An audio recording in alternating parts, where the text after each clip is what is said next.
नमस्कार, ESPN 9 news में आपका स्वागत है। मैं हूं आपके साथ दिनेश कुमार। 2024 के लोकसभा चुनाव ने आगे आने वाले विधानसभा चुनाव की रूपरेखा तैयार कर दी।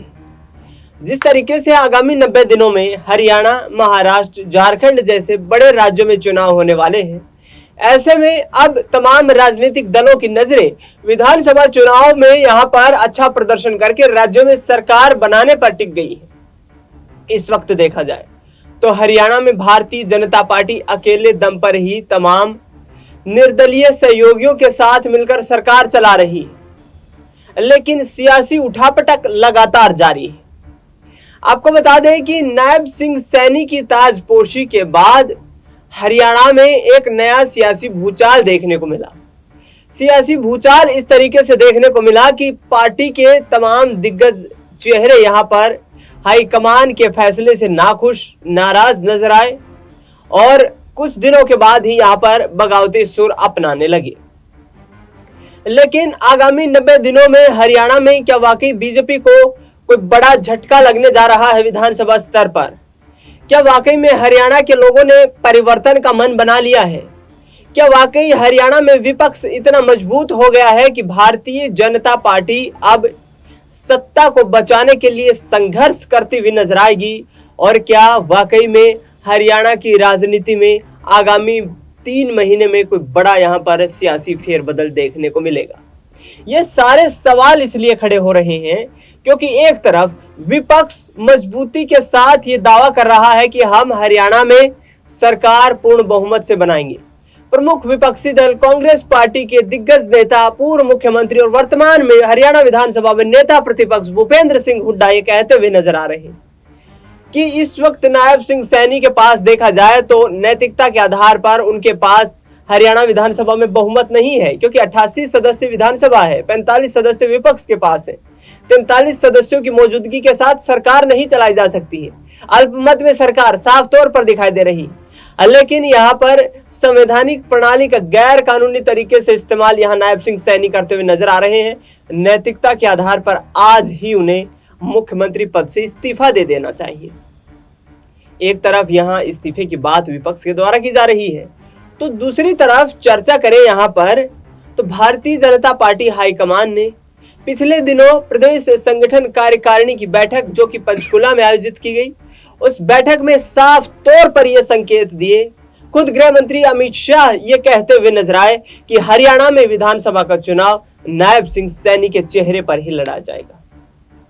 दर्शकों, कुछ वक्त पहले तक नायब सिंह सैनी हरियाणा की राजनीति में एक ऐसे चेहरे थे जिनको कोई नाम से भी नहीं पहचानता होगा। कुरुक्षेत्र से सांसद बने यहाँ पर नायब सिंह सैनी लंबे वक्त तक संगठन के साथ भी जुड़े रहे हैं, आरएसएस की पृष्ठभूमि से आते हैं और इसी को देखते हुए यहाँ पर जिस तरीके से 12 मार्च को मनोहर लाल खट्टर से इस्तीफा मांगा गया, नायब सिंह सैनी को यहाँ मुख्यमंत्री बनाया गया, उसके साथ जमीनी स्तर से या संगठन के साथ पुराने लंबे वक्त से जुड़े हुए स्थानीय नेता नाखुश नजर आए।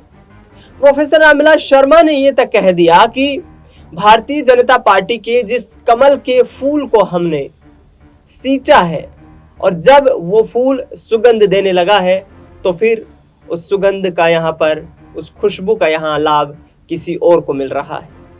दूसरी तरफ राव इंद्रजीत सिंह कहते नजर आ रहे हैं कि भाई पूरे दक्षिण हरियाणा में 4 जिले जो आते हैं मुख्य रूप से अहिरवाल बेल्ट में, 15 विधायक मेरे समर्थन में हैं। दक्षिण हरियाणा से सरकार चल रही है। विधानसभा स्तर पर भी मजबूती से भारतीय जनता पार्टी ने यहाँ पर चुनाव लड़ा था और अब मैं यहाँ पर करो या मरो की स्थिति में हूँ। पिछले 45 सालों से मैं लोगों की आवाज सुन रहा हूँ, लोग मेरे ऊपर विश्वास करके सरकारें बना रहे हैं और ऐसे में जब वक्त आता है तो फिर राव इंद्रजीत सिंह को कैसे भूल जाते हैं। साफ तौर पर भारतीय जनता पार्टी हाईकमान पर निशाना है।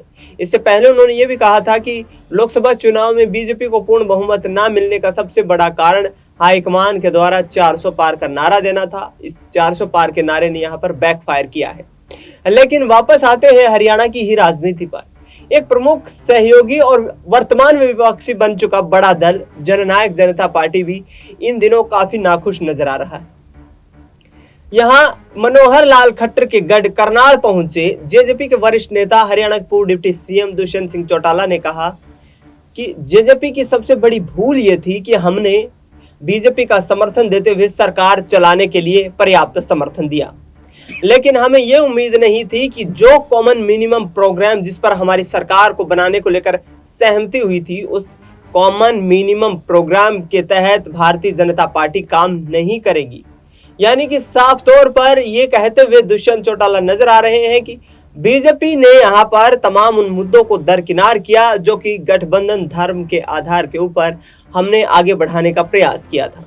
आने वाले 90 दिनों में हरियाणा में बीजेपी की राहें आसान नहीं होने वाली हैं, क्योंकि एक तरफ वर्तमान में यहां नायब सिंह सैनी सरकार को अल्पमत में बताया जा रहा है, तो दूसरी तरफ भारतीय जनता पार्टी भी यहां कहीं ना कहीं मुश्किलों को आधार बनाते हुए यहां चुनौतियों से पार पाना चाहती है। मनोहर लाल खट्टर यहां केंद्र में मंत्री बनाए गए हैं। पिछले दिनों वो करनाल पहुंचे। करनाल पहुंचने पर जब उनसे पूछा गया कि क्या आप राव साहब को मुख्यमंत्री के रूप में देखना चाहते हैं, उन्होंने कहा कि हाईकमान का फैसला है, लेकिन यहाँ हाईकमान जो फैसला लेगी वही सर्वमान्य होगा। यानी कि नायब सिंह सैनी के नाम की जो यहाँ मोहर लगाई गई है वही मोहर अंतिम रहेगी। और ऐसे में देखना यह होगा कि क्या वाकई में यहाँ राव इंद्रजीत सिंह जैसे दिग्गज नेता कोई बगावती सुर अपनाते हुए नजर आएंगे। रुक कर लिया जाए यहाँ पर विपक्षी दलों का। विपक्षी दल एक तरफ राज्यसभा की सीट को लेकर असमंजस की स्थिति में दिखाई दे रहे हैं। सरकार जिस तरीके से चल रही है उस सरकार की मुखालफत करते हुए भूपेंद्र सिंह हुड्डा नजर आ रहे हैं, तो दूसरी तरफ भारतीय जनता पार्टी के लिए मुश्किलें ये खड़ी हो गई हैं कि यदि हरियाणा में लोकसभा चुनाव के अनुरूप नतीजे रहे तो फिर यहाँ बड़ी तोड़फोड़ भी हो सकती है। और दूसरी तरफ भूपेंद्र सिंह हुड्डा ये दावा करते नजर आ रहे हैं कि हम मजबूती के साथ चुनाव लड़ेंगे और चुनाव लड़कर के सरकार बनाने का काम करेंगे। फिलहाल यदि देखा जाए तो जिस तरीके की राजनीतिक गतिविधियां हरियाणा में घटित हो रही हैं, वो कहीं ना कहीं आगामी वक्त में बीजेपी के लिए टेंशन तो बढ़ाने वाली है, क्योंकि 16 मार्च को दक्षिण हरियाणा के महेंद्रगढ़ से यहां केंद्रीय गृह मंत्री अमित शाह चुनावी बिगुल फूंकने वाले हैं। और अमित शाह के बिगुल फूंकने का दक्षिण हरियाणा को साधने का सीधा साफ मतलब यही है कि अहिरवाल और पंजाबी वोट बैंक को, पंजाबी बेल्ट को साध करके एक बार फिर से सरकार बनाने की कोशिश की जाए, क्योंकि करनाल, कुरुक्षेत्र, कैथल ये वो इलाका आता है हरियाणा का जहां पर पंजाबी मतदाता अच्छी खासी तादाद में मौजूद है। दक्षिण हरियाणा की बात करें तो यहाँ भिवानी, महेंद्रगढ़ के साथ साथ दादरी और इसके साथ साथ झज्जर, गुरुग्राम का इलाका ऐसा इलाका है जहां पर यादव वोट बैंक निर्णायक भूमिका में है। यानी कि साफ तौर पर यहाँ नई उम्मीदें कहीं ना कहीं भारतीय जनता पार्टी को दिखाई दे रही हैं। पिछले 10 सालों में जिस तरीके से बीजेपी ने अपनी सरकार चलाई है वो इन्हीं इलाकों के दम पर चलाई है, और नायब सिंह सैनी का चेहरा सामने करके भारतीय जनता पार्टी ने एक बार फिर से ये दर्शा दिया है कि नॉन जाट चेहरा ही उनकी पार्टी की तरफ से यहाँ पर प्रतिनिधित्व करता हुआ नजर आएगा। देखना यह होगा कि जिस तरीके से पूर्व गृह मंत्री अनिल विज यहाँ पर नाराज नजर आए, उसके साथ साथ सांसद राव इंद्रजीत सिंह नाराज नजर आ रहे हैं, ओम प्रकाश धनखड़ नाराज नजर आ रहे हैं, कैप्टन अभिमन्यु, प्रोफेसर रामविलास शर्मा, सुभाष बराला जैसे तमाम बीजेपी के दिग्गज नेता किस तरीके से अपनी सियासी साख को बचाएंगे और क्या वाकई में इनकी यहाँ पर जिम्मेदारियां कोई अहम जिम्मेदारियां होंगी। फिलहाल इस खास कार्यक्रम में इतना ही। आगे आने वाली तमाम अपडेट्स के लिए आप बने रहे SPN9 न्यूज।